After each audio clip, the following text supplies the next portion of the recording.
शिखा की नई नई शादी हुई थी। उसका मायका और ससुराल दोनों कानपुर में ही थे, इसलिए उससे मिलने उसके भाई अक्सर आते जाते रहते थे।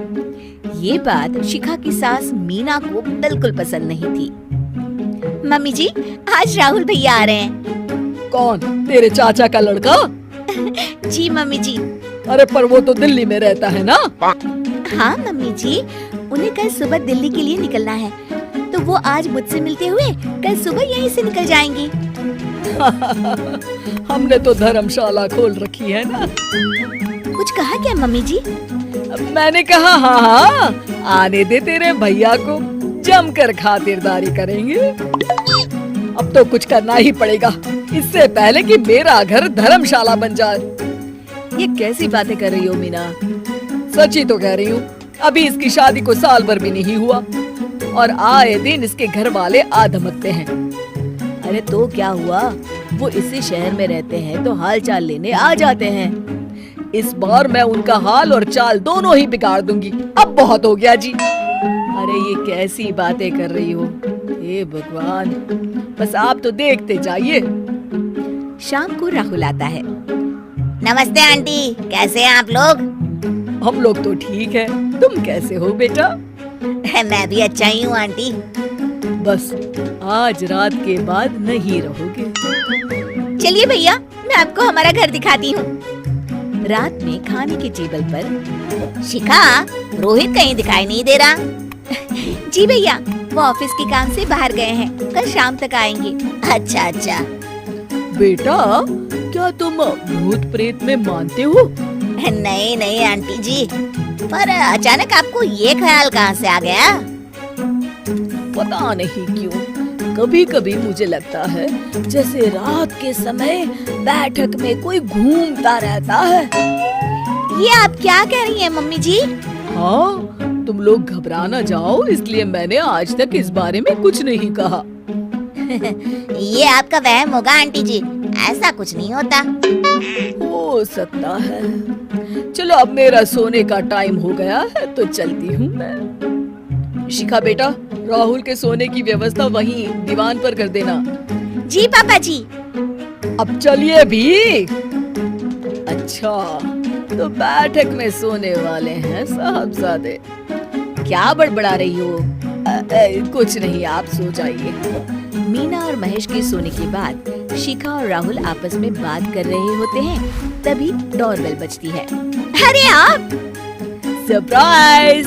काम जल्दी खत्म हो गया तो मैं आज ही चला आया। ये तो बहुत अच्छा किया। देखिए राहुल भैया भी आए हुए हैं, आप दोनों का मिलना भी हो जाएगा। कैसे हो रोहित? मैं तो ठीक हूँ भैया। शिखा, मैं भी आज यहीं सो जाता हूँ, राहुल भैया से बातचीत भी हो जाएगी। अच्छा अच्छा ठीक है। मीना आधी रात को उठती है, कंबल मुंह से पैर तक ओढ़ के डंडा लेके बैठक में आती है और देखती है दीवान पर चादर ओढ़े कोई लेटा हुआ है। देखो तो कैसे मजे से सो रहा है बहन के ससुराल में। मीना ताबड़तोड़ 4-5 डंडे मार देती है। अरे मर गया, अरे बचाओ बचाओ, कौन है? मीना जल्दी से अपने कमरे में भाग जाती है। हे भगवान, ये मैंने क्या किया? ये रोहित कहाँ से आ गया? लगता है ये नालायक राहुल मेहमानों वाले कमरे में सो गया होगा।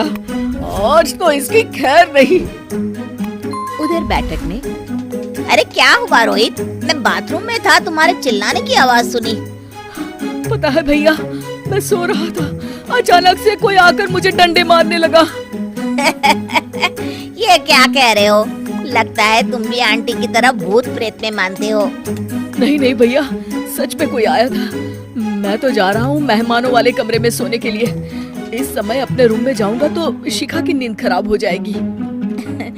ठीक है भाई, जाओ तुम, जहाँ तुम्हारा भूत डंडा लेके ना आ सके। थोड़ी देर बाद मीना कंबल ओढ़ के डंडा लेकर मेहमानों वाले कमरे में पहुँच जाती है।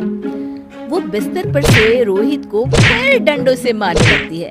अरे मर गया, अरे मर गया। तू भूत प्रेत में नहीं मानता ना?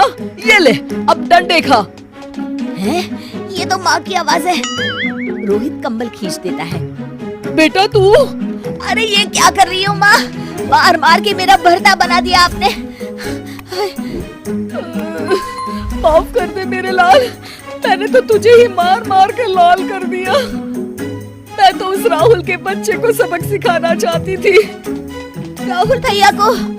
हाँ बेटा, मुझे लगा अगर उसे डंडे मारूंगी तो शिखा के मायके वाले यहाँ आना छोड़ देंगे। हे भगवान, माँ ये घर शिखा का भी है, उसके घर वाले जब चाहे आ सकते हैं। हाँ बेटा, आज मुझे भगवान का इशारा समझ में आ गया। मैं कितना गलत करने चली थी और अपने ही बेटे को चोट पहुंचा दी। अब चुपचाप जाके सो जाओ माँ, और किसी को कुछ बताने की जरूरत भी नहीं है। शिक्षा दूसरों का बुरा चाहने वालों के साथ भी बुरा ही होता है।